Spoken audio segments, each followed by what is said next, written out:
welcome back to my channel. If you are new here and like the video, be sure to hit the like and subscribe button for more content. Thank you for watching. Hello everyone, this is the sixth and final part of the blind prank. Now I do have the next prank ready and as well as the lineup and somewhat of a plot, but that will not be premiering until November, unfortunately. With that being said, let's just go ahead and get to this.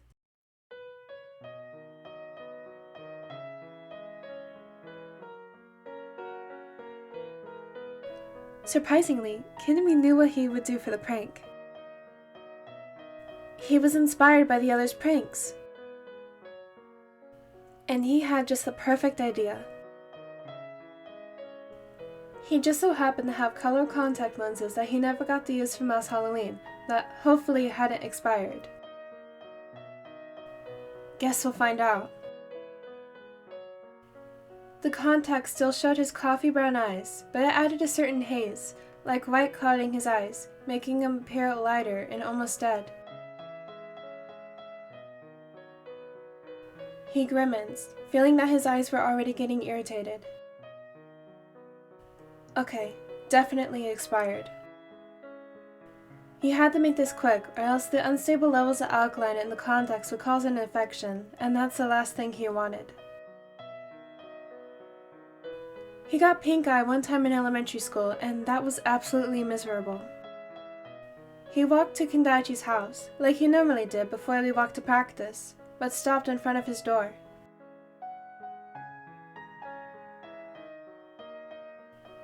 The spiker wanted to make this as dramatic as possible, because even though he felt lazy almost 99% of the time, he was invested. Kindaichi was a close childhood friend, and he unfortunately ended up developing one-sided feelings that were more than friendship. Just his luck. It didn't help that the middle blocker spent most of his free time with his girlfriend, a painful reminder that he was straight and simply couldn't be his. He wasn't jealous. Jealousy was a toxic trait in his book, so he wouldn't let something like this turn him toxic. He just had to hurt.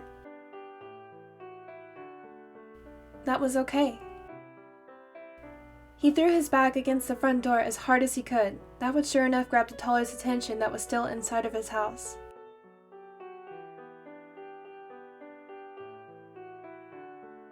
He sat down on the ground to make it appear that he tripped over one of the shrubs.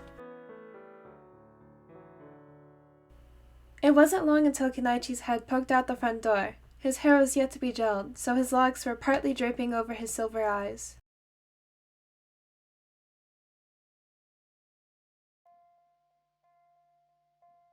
KinKuni? What are you doing on the ground? Alright, action. He could do this. He furrowed his brows upward and held both of his hands up in the air where he stared blankly at them.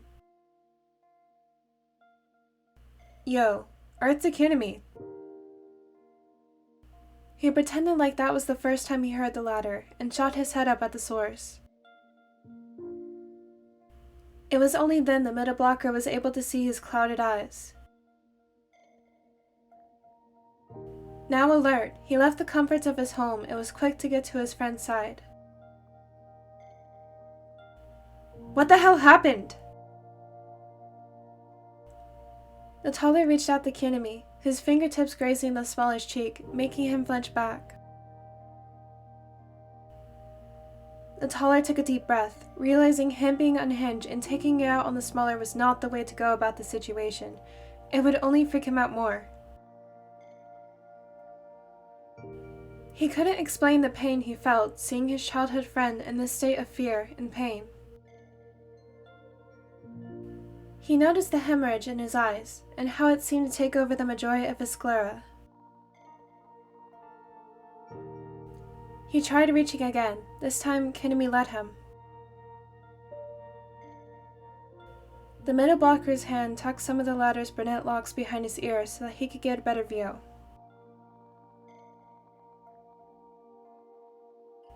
Does it hurt? Kunimi's eyes widened. Not once had he ever heard his crush's voice seem so kind and gentle. So serene, peaceful, tranquil, everything he'd ever imagined. While his eyes did feel uncomfortable and bothered, he couldn't get past Kindaichi's words. It sent the butterflies in his stomach to flutter. "Can you take me in?" This confused the taller. "Just lead me." Kindaichi helped him onto his feet. This was getting bad. It seemed his suspicion on the expired contacts were right on the dot. His eyes felt more irritated by the second. It was creating a throbbing migraine pounding against his head. He needed to get these contacts out now. The taller linked his hand with the latter's, sending tingles of warmth through his nerves. Was he really this touch-deprived? Once he got inside, Kunimi spoke. "To the bathroom." The redness seemed to have spread all throughout his sclera, making the white part seem a deep red and his iris clouded. It was honestly a terrifying sight, something you'd only see in some apocalyptic world. Seeing this, Kindaichi couldn't help but feel the pain and discomfort himself, which made him cringe inwardly. He picked up the smaller into his arms, earning a well-earned yelp from the latter, whose only response was to hold on for dear life on Kindaichi's neck. "What are you doing?" "I'm just helping you." After a weak attempt to break free from his grasp, KinKuni realized only then that the prank was getting to be more than he signed up for. The middle blocker brought him into the bathroom and was settled down. Once KinKuni got to the bathroom mirror above the sink, he attempted to get the contacts out, which he never really knew how, so this would only add to the irritation. Once he saw the smeller sticking his fingers near his eyes, Kindaichi panicked. "What are you doing?" He grabbed both of his hands to stop him from doing any damage. "I'm getting them out!" This only confused him. KinKuni jabbed his elbow into the latter's stomach, successfully getting himself free, but also knocking the air out of the ladder. He was able to get the expired contact lenses out, freeing his eyes of the pain. His irises were back to the normal color, but the irritated red lines still appeared on the sclera. He looked towards the taller, who was still hunched over. "What the hell is going on?" "It seems you've been pranked." The middle blocker popped his hands on his knees and looked up at the damage done to his eyes. "I'd hardly call this a prank." He reached up, grazing his fingertips on the smallest cheekbone. Kindaichi regathered himself and stood at his full height once more, examining his eyes, which seemed to have caused a reaction from the smaller. A deep rose color inflamed his cheeks. Kindaichi was too close.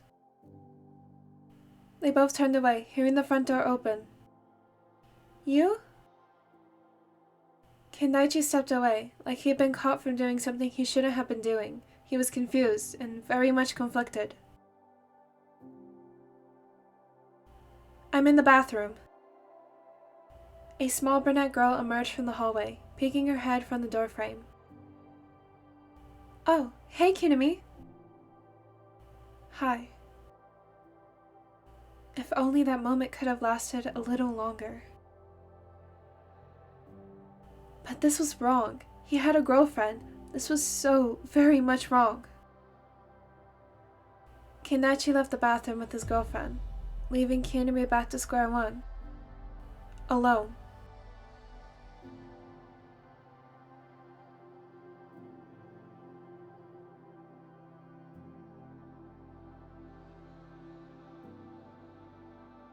Goshiki didn't know much about pranks, as he's dedicated his childhood into playing volleyball competitively. so he didn't know the first thing he should do. He thought of doing something easy, like making a minor version of the prank, but that would be inconvenient and wouldn't have the right effect. Koga and Goshiki became friends through the volleyball tournament. While their friendship was long distance, it didn't stop them from contacting each other almost non-stop.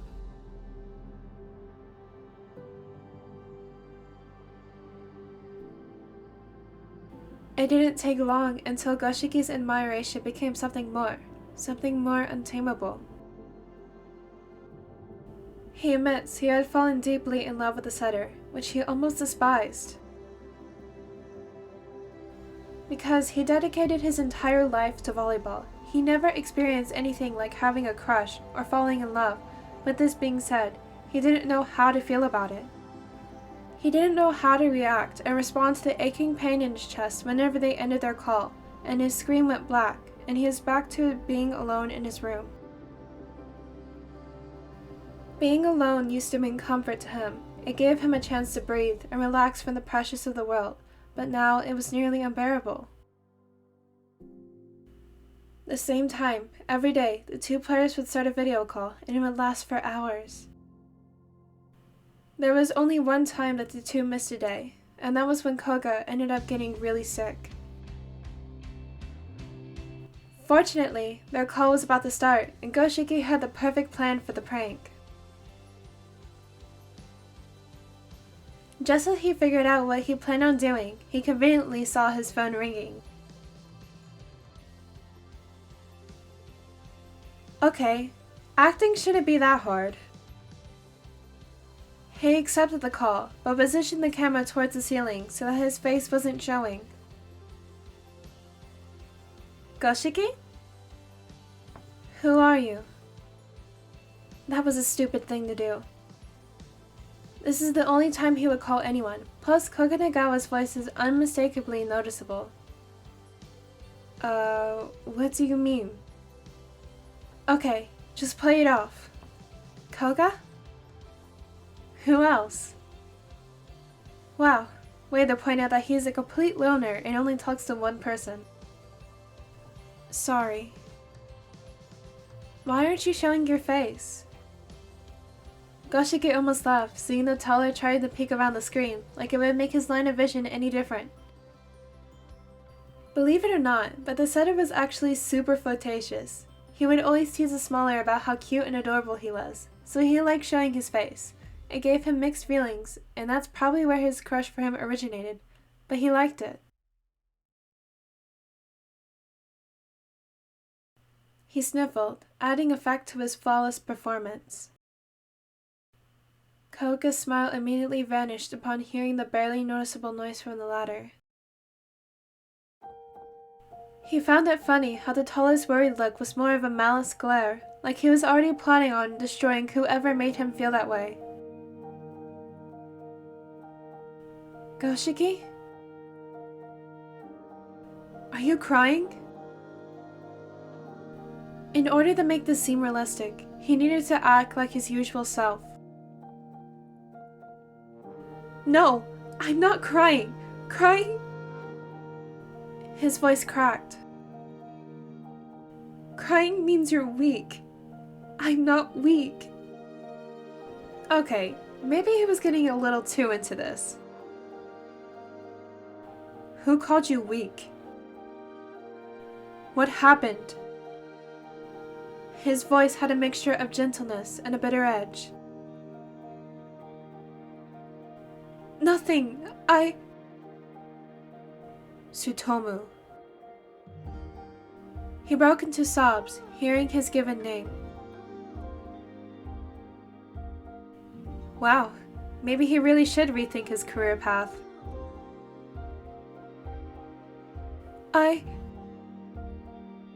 The Bon realized it was getting out of hand when the smaller was unable to speak because of his own cries. How he wished he could reach through the phone and wrap him into his arms. Calm down. Breathe. It's okay. After a few minutes, Koga spoke up once more. Can you please show yourself? The setter was beyond antsy. He was only imagining the worst thing. What could have happened to put the spiker in that fragile state? I can't. Why not? There was no response. Did you get beat up? What? No! Okay, this was turning into a misunderstanding. He couldn't do this. He couldn't. He grabbed his phone and finally showed himself to Koganagawa with real tears in the corner of his eyes. I'm okay, I promise. I'm sorry. He didn't want this. Never once had he stopped to think how much this would pointlessly worry the taller. What if he was going through something, and this was just additional baggage on his plate? He couldn't be the cause of his stress. I'm sorry. His voice cracked. He couldn't stop thinking of the possibilities that the damage had already been done and he was already too far in to go back. Also, the possibility that this would be the end of their friendship.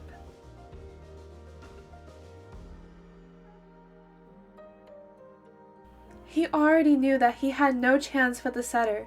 He could bear being friends, never strangers. Tsutomu! He snapped from his daze.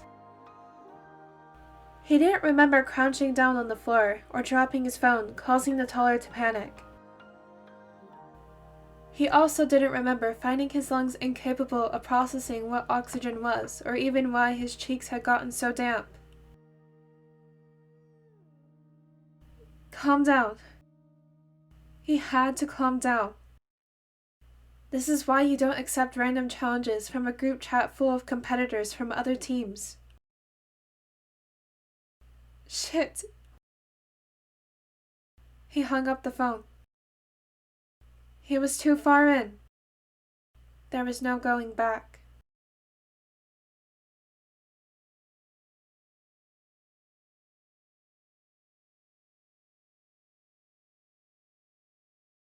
With the insane amount of technology surrounding the Nekoma player, it was practically guaranteed that Kima's eyes would rot later in life. He didn't pay any mind to it, given that that was the future, and the point in the future wasn't anytime soon. While it was a really nasty habit he had, he didn't mind, but Kuro, on the other hand, did. While his lover supported his dreams in making games a big part of his life, he was also strict about the amount of time he spends on his console each day.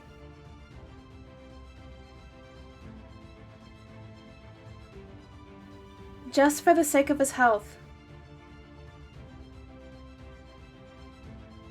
Kuro was just in the other room, specifically in the kitchen making them both dinner, when Kema was playing his games and secretly plotting his devious plan.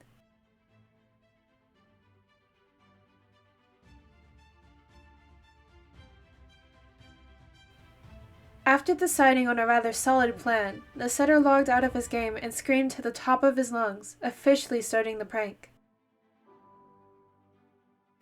He heard some clattering, most likely coming from the rooster in the kitchen, all followed by loud and hasty footsteps. Kenma? Kema rose from his seat, attempting to get into position, all before he completely wrecked his plans by tripping over his own school bag and crashed into the floor. He felt one of his lousy textbooks dig deep into his side, making him utter useless in the pranking aspect, and began squirming uncomfortably on the carpet floor. It wasn't long until his bedroom door swung open, and the captain of Nekoma ran to his side, seeing his lover in pain on the floor. Kema!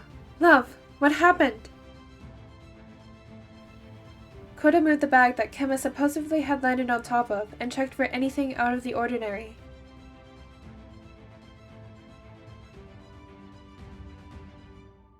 From Kema's bone-chilling scream, he truly would have guessed that some stranger had gotten to the room. He looked up and examined the room just in case there really was someone. The Ravenet turned his attention back to the smeller when he heard loud sobs coming from his lover that grabbed onto his neck of a jacket, seeking comfort.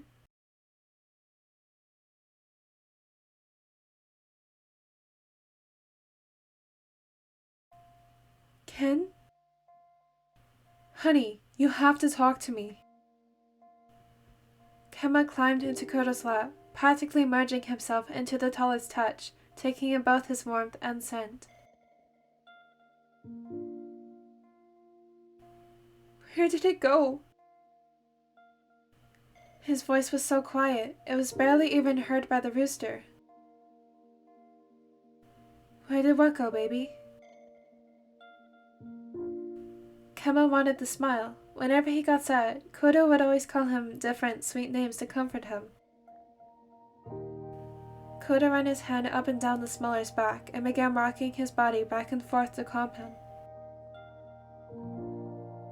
It definitely worked. Kemma kept on finding himself dozing off, but shook the sleep off, remembering how this all started. The prank. Kemma sucked in a deep, shaky breath and began speaking. I was playing my game. Kuro raised his free hand to the back of Kemma's head and began running his fingers through the setter's blonde locks, all while patiently listening. My head started hurting, but I ignored it. Kenma lifted his head and stared out at Kuro's chest. Tetsu, I can't see. He felt himself breaking all over again. What do you mean? Kenma only replied with more sobs. Kuro lifted the smeller's head more and gently pried up his eyelids, seeing that his eyes appeared fine, other than the apparent red lines in his sclera. Does your head hurt still? He nodded his head. Okay. It's going to be okay. Kuro reached over the Kenma's desk, grabbing a rubber band, and proceeded to pull the setter's hair into a low, messy bun, so that the captain was able to see his eyes more clearly, before pressing a small kiss on his forehead and wiping his tears with his thumb.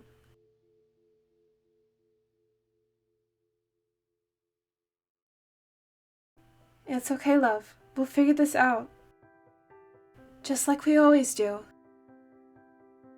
Although the obstacles they faced never included being blind. To get Kenma to calm down, he asked some questions. Tell me, what non-metal makes up the air? Kenma knew this. Oxygen. He knew this because Kuro would always mumble his chemistry facts into the air, and this is also a common way to calm Kenma down, oddly enough, either from a panic attack or a rage breakdown.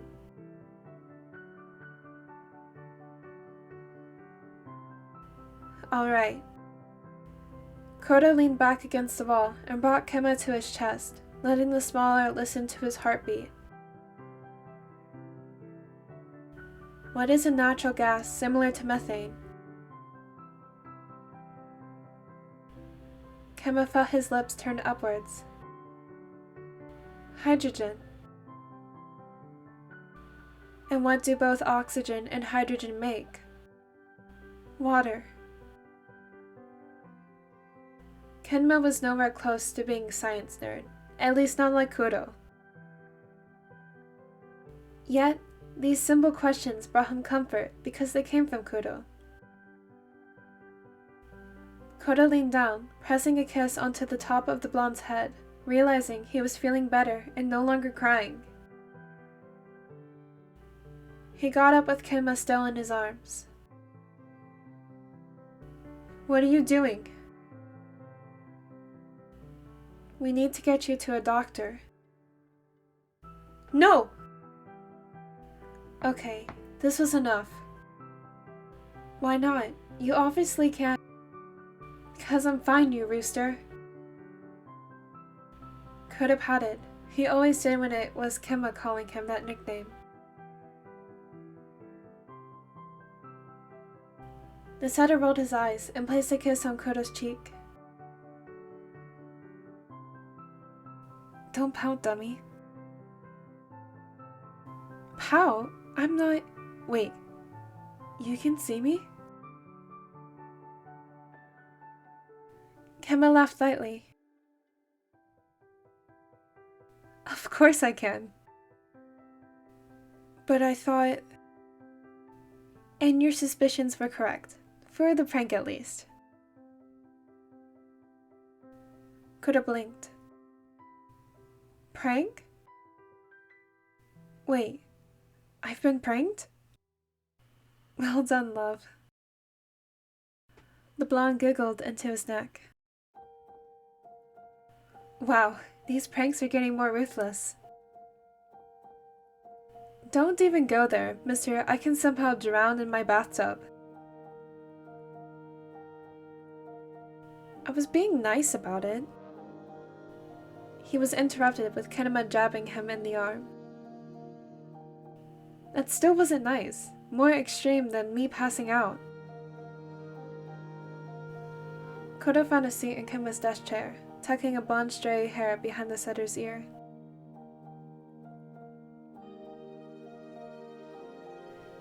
You're cute. Kinema flushed. He both hated and loved how open Kuro was. It was annoying and blissful all at the same time. Weren't you cooking? Kuro paused. Then his hazel eyes widened before he launched himself out of the chair and ran out the door. Kinema sat back and laughed. Never change. Alright, that officially wraps up the blind prank. Expect next to be a Halloween special. You'll have to wait just a bit longer to find out the next prank. Thank you for watching. As always, if you'd like to be kept up to date, check out any of my social medias. I hope that you all have a wonderful day or evening.